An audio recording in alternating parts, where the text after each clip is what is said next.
Bonjour à tous et à tous, j'espère que vous allez bien. Aujourd'hui, on se retrouve dans cette nouvelle vidéo où on va parler de ce dont personne, ou en tout cas pas beaucoup de personnes, parlent. On va parler effectivement de ce qui est le plus important quand on parle d'entreprise, à savoir la gestion financière d'une entreprise. La gestion financière de votre société. Ça me tenait à cœur de parler effectivement de gestion financière parce qu'aujourd'hui, sur le marché, on parle beaucoup de chiffre d'affaires. J'avais fait un post LinkedIn d'ailleurs à ce sujet, en disant que bon bah c'est cool, parler de chiffre d'affaires, parler de oh, ok cool les gars, j'ai fait 10 000, oh j'ai fait 20 000, oh j'ai fait 100 000, oh les gars je fais 50 000 par mois. C'est super, c'est cool, hein. Mais alors excusez-moi d'être assez cash, mais c'est juste pour gonfler votre ego si vous voulez que vous parlez de chiffre d'affaires. Le chiffre d'affaires, c'est un chiffre dont tout le monde parle, ok, et tout le monde se dit tiens regarde j'ai fait un super chiffre d'affaires, ok. Mais combien, toi, il te reste dans ta poche? Combien il reste de net après impôt dans la société? Combien tu as de trésorerie? Combien ton entreprise peut tenir sur... C'est comme ça, effectivement, qu'on va savoir si ton entreprise est saine ou pas. Et aujourd'hui, moi, ce que je regarde sur des sociétés, sur des entrepreneurs qui m'inspirent, c'est non pas le chiffre d'affaires qu'ils font tous les mois, c'est surtout la rentabilité nette qu'ils ont à la fin de l'année et à la fin du mois. Et c'est surtout là-dessus où plein d'indépendants ont un mindset de faire du chiffre d'affaires. Et moi, aujourd'hui, j'ai des clients qui rentrent chez nous, chez Simplify, qui rentrent et qui font peut-être 10, 20 000 euros par mois, d'accord. Encore semaine dernière, cas typique, j'ai un prospect au téléphone qui me dit ah, écoute moi aujourd'hui Enzo, oui on est autour de 20-30 000 euros de chiffre d'affaires par mois, on envisage d'aller chercher 500 000 etc, d'accélérer, de scaler notre entreprise encore plus que ce qu'on a aujourd'hui, c'est pour ça qu'on veut faire appel à toi et tes associés et à Simplify. Très bien, sauf qu'en fait il m'expliquait que forcément moi dans le diagnostic de l'entreprise, je demande ok sur 200-300 000 euros de chiffre d'affaires, vous avez combien de rentabilité nette à la fin de votre bilan? Est-ce que tu pourrais me fournir ton bilan comptable? Oui, il m'envoie le bilan comptable. Résultat net compta 2700 euros. 2700 euros de résultat net en fin d'année pour 200-300 000 euros de chiffre d'affaires. Est-ce que vous voyez le problème? Le problème, c'est que eux, ils pensent uniquement à faire du chiffre d'affaires et à développer du chiffre d'affaires et ils pensent qu'en développant leur chiffre d'affaires, ils feront plus de rentabilité. Si vous ne savez pas faire de la rentabilité en faisant 10 000 balles par mois, en faisant 5 000 balles ou en faisant 1 000 balles par mois, peu importe, vous ne saurez pas faire de la rentabilité en grossissant votre chiffre d'affaires, peu importe. Même si vous faites 1 million, vous aurez le même pourcentage de rentabilité parce que vous ne savez pas gérer l'argent. Et aujourd'hui, une bonne entreprise, un bon chef d'entreprise, c'est surtout un mec qui est bien câblé sur la gestion financière. Donc si aujourd'hui vous voulez développer une société, scaler votre entreprise et surtout gagner de l'argent, il va falloir effectivement que vous soyez très attentif sur cette vidéo parce que Simplify est là pour vous donner des conseils gratuitement aujourd'hui sur cette vidéo YouTube sur votre gestion financière. Déjà, ce qu'il faut comprendre, c'est que l'argent que vous avez sur votre compte bancaire, ce n'est pas le vôtre. Quand je dis que l'argent qu'il y a sur votre compte bancaire ne vous appartient pas, je vais vous donner un exemple, d'accord. Exemple, admettons que, exemple très simple, vous ayez 10 000 euros, d'accord, de trésorerie. 10 000 euros sur votre compte bancaire, pardon, nuance. 10 000 euros sur votre compte bancaire. Sur ces 10 000 euros, vous vous dites, ouais, écoute Enzo, moi j'ai 10 000 euros là aujourd'hui. Comme si ça vous appartenait. Mais non! Pourquoi? Est-ce que vous avez payé la TVA? Pas encore. Est-ce que vous avez payé les taxes?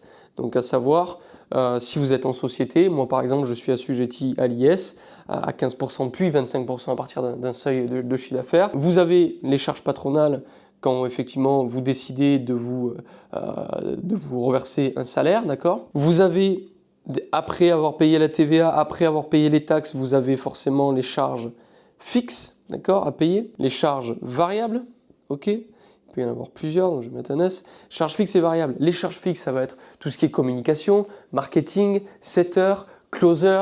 Il peut y avoir aussi des outils de gestion. Il peut y avoir Loom, votre abonnement, je sais pas moi, Zoom. Bref, tous les abonnements que vous avez par les petits outils, etc. Ça rentre effectivement dans les charges fixes de votre société. Les restaurants que vous faites avec vos clients, si vous en faites, ça rentre dans les charges variables.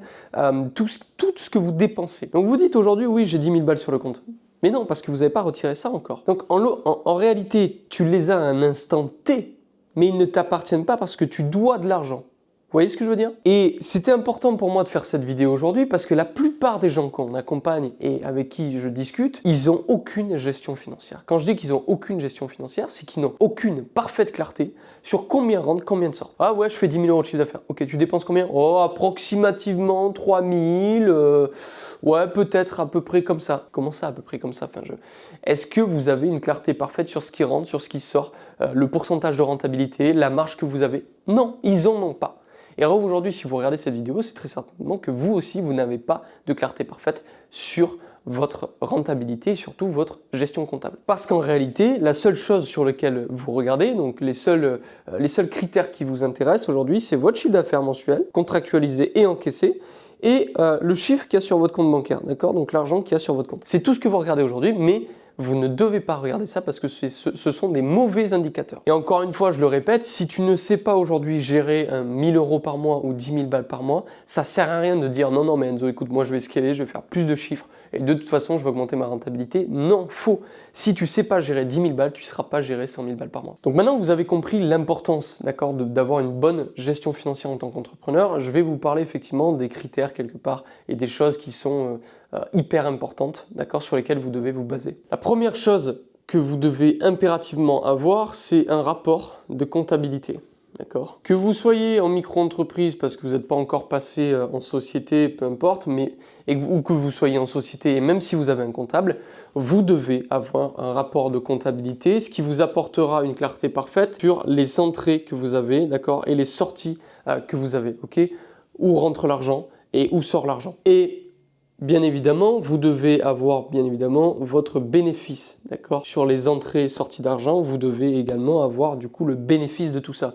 Et vous devez anticiper, je vous partagerai à la limite dans une prochaine vidéo un rapport de comptabilité titre, mais vous devez impérativement avoir les entrées, donc c'est les encaissements que vous avez, à quelle date, les sorties à quelle date. Par exemple, si vous avez également un abonnement à 10 euros, par contre 99, par exemple Loom, je crois que c'est 10 balles, vous devez impérativement le mettre aussi dans les sorties, parce que 10 euros, bon, c'est pas grand chose, ouais, mais multiplié par 12, ça fait 120 balles.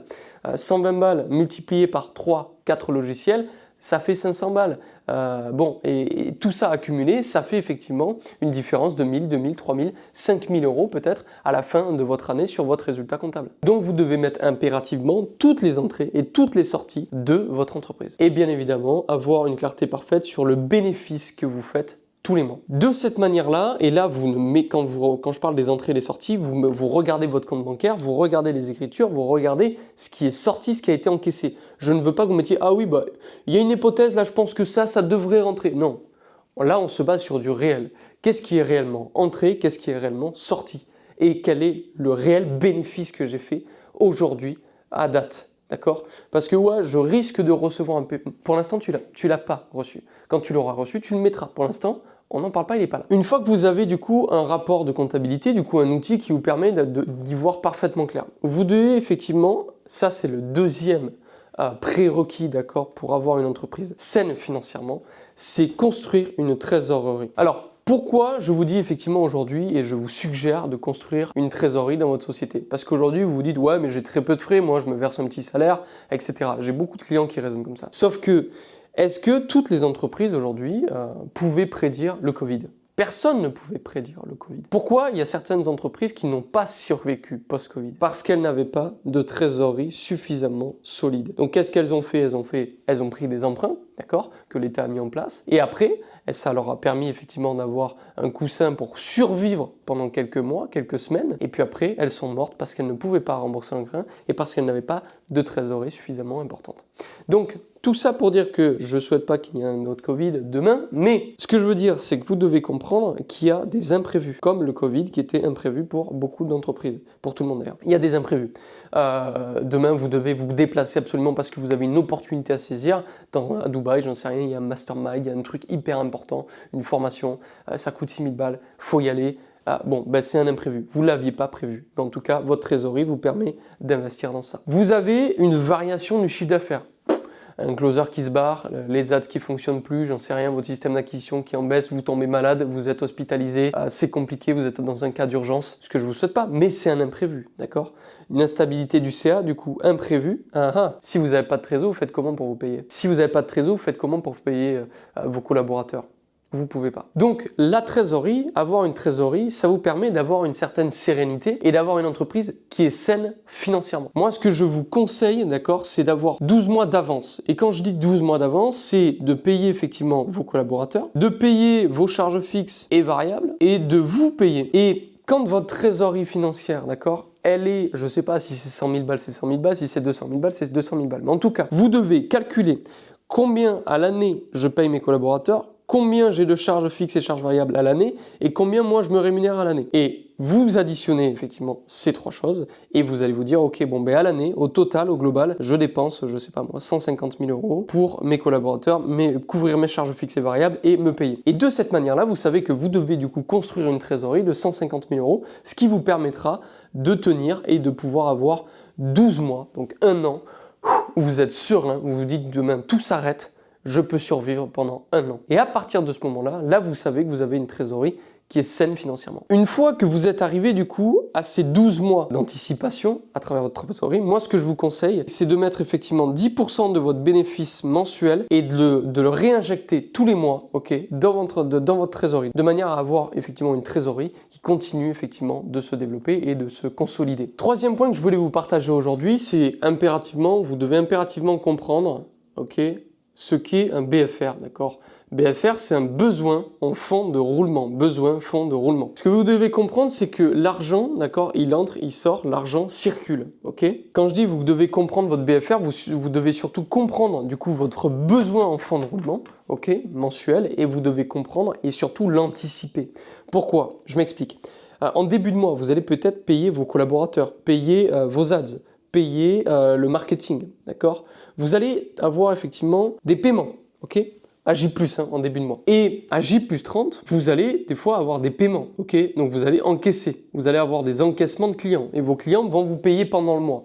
Ce que je veux dire, c'est que parfois, vous avez ici, là, ça c'est votre BFR. Okay. Besoin en fonds de roulement. C'est-à-dire que vous devez faire des fois une avance de trésorerie. Par exemple, chez Simplify, on a lancé les ads. Je vous avais partagé ça dans mon building public. Et donc, ce que je fais, c'est que j'avance du coup 3 à 5 000 euros de budget ads, ok? En début de mois, je paye ce budget ads, ok? Et j'encaisse les clients en fin de mois. En tout cas, je vais avoir effectivement, je vais récolter en fin du mois, ok? Mais si j'ai aujourd'hui pas anticipé et compris qu'il me fallait un besoin de fonds de roulement entre 5 et 6 000, 10 000 euros parfois, ben je me retrouve du coup à être en négatif. Vous voyez ce que je veux dire? Donc c'est pour ça qu'il est important de comprendre le besoin en fonds de roulement que vous devez avoir parce que l'argent circule. Ok, pause. Juste une seconde. Je vais tâcher de faire simple, rapide et efficace. Parce que je pense que je déteste tout autant que toi les publicités. Mais si tu es curieux de savoir comment nous aidons les propriétaires d'agences, les coachs, les consultants, à scaler leur entreprise, je te laisse cliquer sur le lien bio. Quatrième point que je voulais vous partager aujourd'hui, c'est surtout de ne pas augmenter votre lifestyle. Parce qu'aujourd'hui, beaucoup se disent « Putain, je fais du cash. J'ai été il y a quelques mois à 1000 euros. Là, aujourd'hui, je fais 20 000 balles par mois. Je peux effectivement augmenter mon lifestyle. Je peux partir à Bali, je peux partir à Dubaï, je fais des voyages, je dépense, je rince tout le monde au resto, etc. Parce que c'est cool, parce que c'est ce que vous attendiez depuis très longtemps. » Sauf que aujourd'hui, si vous n'avez pas une trésorerie, d'accord, avec une avance de 12 mois, si vous n'avez pas au minimum ça, vous ne pouvez pas augmenter votre lifestyle. Pourquoi? Parce que c'est dangereux pour votre entreprise. Demain, il y a un imprévu. Vous faites les kékés avec votre lifestyle, vous n'avez pas de trésorerie, tout s'arrête, c'est terminé pour vous. Et moi, personnellement, je préfère effectivement avoir 100 000, 200 000, 300 000 euros de trésorerie derrière moi. Comme ça, je sais que je peux augmenter mon lifestyle, je suis serein, je suis tranquille. Et je sais que là, je suis tranquille, je peux augmenter mon lifestyle. Il arrive quoi que ce soit, j'ai 1 an, 2 ans devant moi pour pouvoir rebondir. Et cette sérénité n'a pas de prix. Et aujourd'hui, je sais que vous êtes jeune et je sais que vous avez envie d'augmenter votre lifestyle, mais ça peut être dangereux pour vous. Cinquième et dernière chose que je voulais effectivement vous partager à travers cette vidéo, c'est que beaucoup se disent, pour augmenter ma rentabilité, je vais aller chercher plus de chiffre d'affaires. Et il y a, je sais plus qui c'est qui disait ça, je crois que c'est dans le livre Père riche, Père pauvre, peu importe. Et ce mec il disait, pour reconnaître quelqu'un qui va devenir riche, je regarde sa manière de gérer son argent et je regarde s'il a effectivement une capacité à conserver son argent. Donc, cinquième point, avoir une capacité à garder ton argent. Et qu'est-ce que ça veut dire? Traduction, c'est qu'aujourd'hui, si vous pensez effectivement augmenter votre rentabilité, je vais vous donner un tips pour augmenter votre rentabilité en 24 heures. Au lieu d'essayer de faire plus, essayez de dépenser moins. C'est beaucoup plus facile parce que en un claquement de doigts, vous pouvez dépenser moins. Aller chercher du chiffre d'affaires, ça demande de l'énergie, de l'effort. Or, aujourd'hui, avec votre rapport de comptabilité que vous avez fait avant, parce que maintenant vous gérez bien vos finances, vous pouvez regarder où est-ce que sort l'argent. Est-ce que c'est vraiment nécessaire? Est-ce que cette dépense me rapporte quel est le retour sur investissement de cette dépense? Soit en temps, soit en énergie, soit en argent. Si effectivement elle n'a aucun retour sur investissement, est-ce que vous ne pouvez pas supprimer cette dépense? Et si vous voulez augmenter votre rentabilité, vous pouvez très simplement arrêter de dépenser inutilement votre argent et supprimer des dépenses inutiles. Pourquoi je vous dis ça? Parce que c'est plus simple d'économiser 1 euro que d'essayer d'aller faire 1 euro de bénéfice.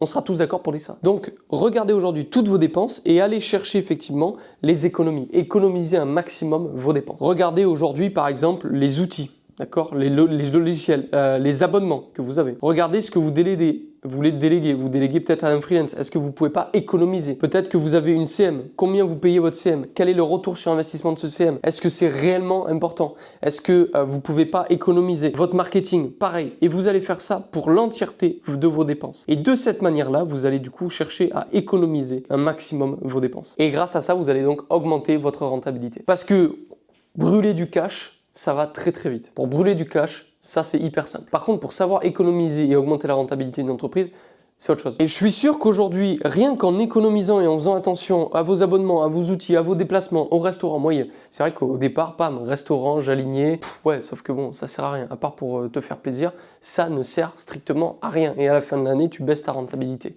Et on est là quand même pour faire du chiffre et pour surtout gagner de l'argent après impôt. Ok, parce que le chiffre d'affaires, bon, on s'en fout un peu. Mais rien qu'en regardant ça, je suis sûr que vous pouvez économiser facilement entre 1000 et 10 000 balles, d'accord, net, après impôt en fin d'année, juste en regardant aujourd'hui l'état de vos dépenses. Et il y a plein de clients chez Simplify qui rentrent, on regarde effectivement leur gestion financière et on arrive d'entrée de jeu à faire rentabiliser l'accompagnement rien qu'en regardant leur gestion financière. Parce qu'on augmente leur rentabilité en supprimant des dépenses inutiles. Pour gérer votre comptabilité, moi ce que je vous suggère, c'est de regarder effectivement toutes vos dépenses. Forcément, vous avez des factures, vous avez des tickets. Donc si vous avez un expert comptable, moi ce que je fais, c'est que je crée un dossier, ok, Google Docs, Drive, peu importe. Vous mettez la date, le mois, vous mettez toutes vos factures, toutes vos dépenses, toutes les factures aussi que vous avez faites, hein, les factures émises et les factures du coup payées, ok. Et une fois que c'est fait, vous envoyez tout ça à votre comptable et moi je fais ça tous les 15 jours, tous les mois. Généralement, je me pose 1 heure, 1 heure et demie, 2 heures, soit tous les 15 jours, soit tous les mois. Je prends toutes mes factures, je prends toutes les factures émises, j'envoie tout ça au comptable